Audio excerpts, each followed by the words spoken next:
Let me put it here. Gang, how have you all been?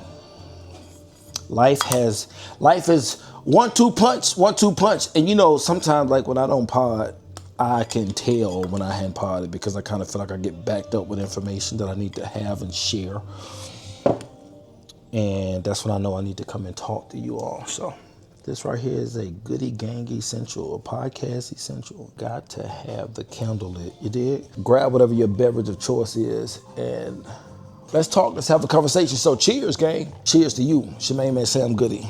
Alexa, pause. Kind of felt like that was going to be performing a little bit too much. Could kind of over talk with her. I think it's important that I can have just a normal conversation with you all. Gang, how are you? One time for my returning subscribers, one time for the Goody Gang, the one who's been here since day one, the one who's always been patiently waiting for me to jump back on YouTube and have a conversation with y'all. Like, where has he been? What is he up to? I have to really get to the bottom of this introvert and then trying to do podcast stuff too. And, you know, doing podcast work too. I have to really get to that intersection of how it's going to mesh together because it takes from the authenticity of, you know, the message that I have to deliver. I don't want to come on and feel like I have to perform. I want to come on and just feel it's natural. So anywho, thank you all who've always been here. Anybody that's new, if you've been sent this podcast or to my channel or to listen to me, thank y'all. Thank y'all for tuning in today. I would like to know that who invited you here.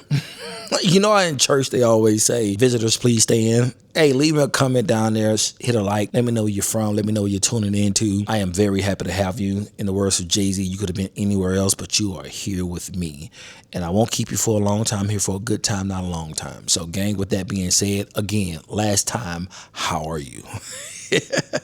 Life is always going to be life with me because I'm optimistic about all things. But the faith that I have in God, I trust that in his timing, things will happen. Those things that I want, those things that he's telling me no to, but that's not a no. So it could be a not yet, or that is not for you. That is not a part of your ministry, and I'm not doing that for you. And just to kind of trust him in those seasons when I feel like I deserve a blessing right now, God, because I've been putting the work in, but ain't no time like God's time. Every time he blesses me, it's more than I expected. So it's not the win, it's the win. How about that, right? I don't look at the clock. Even when I'm up in the middle of the night, it's crazy. I'm thinking of this. You know, you have to be up by a certain time. I don't watch the clock. There's a discernment or a feeling that your purpose is going to wake you up. And you need to get up and you need to get out and you need to get something. Get to work. You feel me? So before I do anything, I get on my knees and I pray to God and I thank him for that day, allowing me to see another day and just to be present for Champ, be present for myself and just the purpose that he has for my life. So regardless of how bad life gets or my perception on it, or if I ain't feeling right or I'm like, oh, I'm in my feelings being a human, I breathe and I woosah because again, God's timing is better than man's timing. All right. And when we understand that coalition, that discernment and not trying to get things because you see your neighbors and stuff being blessed and you God like, hey man, your time coming. If you trust me, I ain't never let you down. And as I look over my life, God ain't never let me down. And maybe that is the word for today. Maybe I do need to give myself a reminder, and those of you who are watching and tuning in as well, hopefully subscribe. Like, you know, that little button down here. Yeah, go ahead and click it.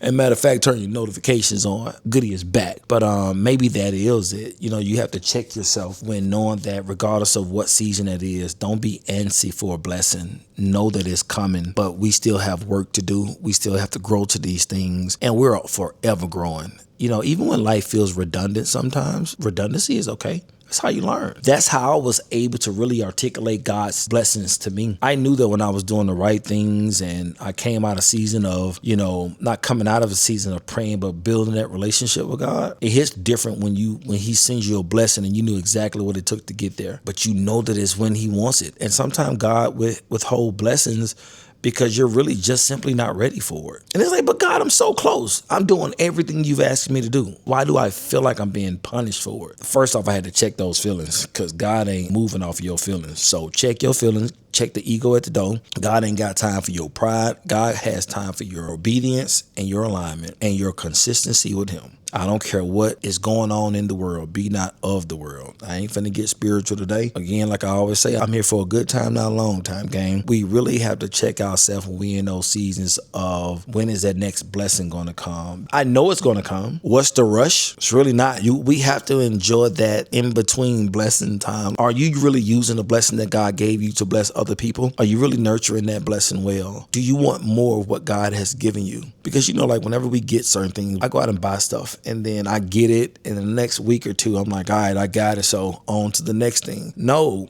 you got that for a reason. God is blessing you for a reason. And if you wait that season out, and you do those things to acquire those blessings, why you just put it down once you get it? That relationship probably be something that that you've been asking God for, but you just put it on the back burner. That new position that you just got, you've been praying for. And I know it get exhausting. I know it's tiring. I know it's tiring, just that uphill battle and that trust in God. I know it's tiring, but you can't grow weary. In my time of not waiting, in my time of patience and steady reading and steady understanding and just steady breaking down the word and just how I communicate with God, I make sure I'm in motion the best way I can.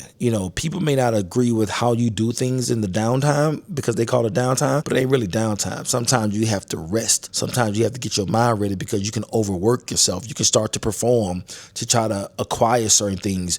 Oh, do the work. But when you know your purpose, you know what your works are. And you can't let people judge you by your actions and what you do when they don't understand the relationship you got with God. Now, that don't mean that you don't put forth an effort to do what's needed to be done. But at the same time, when you get that relationship with God, you'll know, and it'll show. You see too many people overexert themselves with stuff. They're performing too much for those blessings. And God don't want your performance. He wants your dedication.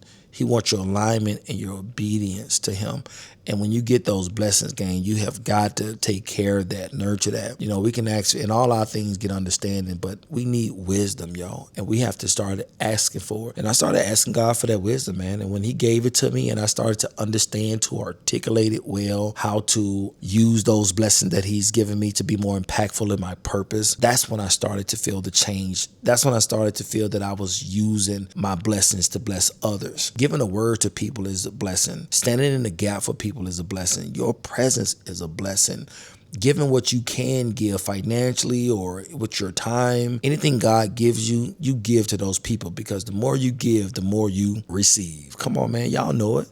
But be a cheerful giver too. And it's okay to ask people, are you giving in what their needs are? Because I'm very specific with God. And God said, come as you are, but also tell me what you need. And it's up to him to say, I can give it to you or not, but you have to trust that he will in the fashion that he will. But what I've learned is that with my purpose, God, give me something that's going to help me keep pushing your word and my purpose forward to be a blessing to these people.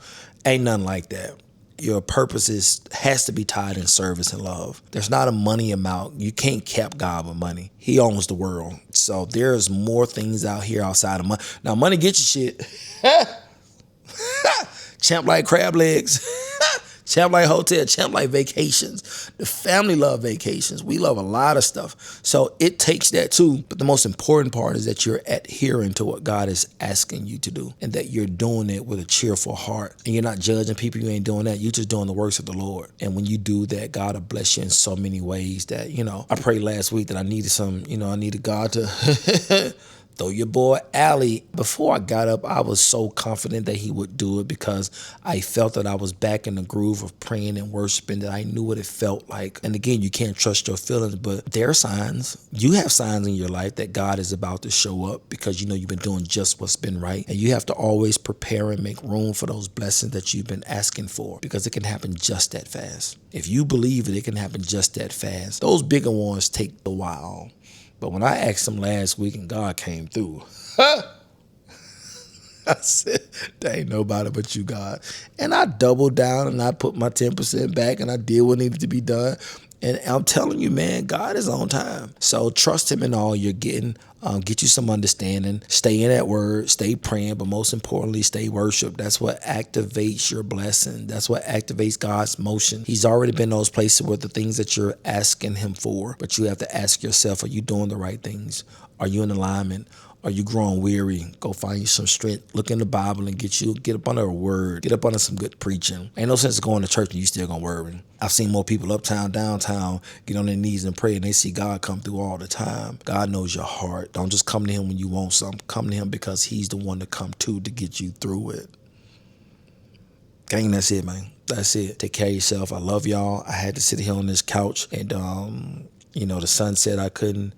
I ain't feel like going outside today. I just wanted to kind of sit and just be with my thoughts and tap in with you all. So I hope it's some kind of message in here. One time for y'all, gang, I done reached 5,000 downloads on the podcast. Should have reached it a long time ago, but celebrate the win, goody. Celebrate the win, man. And I was going to share earlier, but I said, let me pray first because there's more where that comes from. I just need to get up and stay consistent in what I'm doing and what I'm asking God to do because God is waiting on your emotion.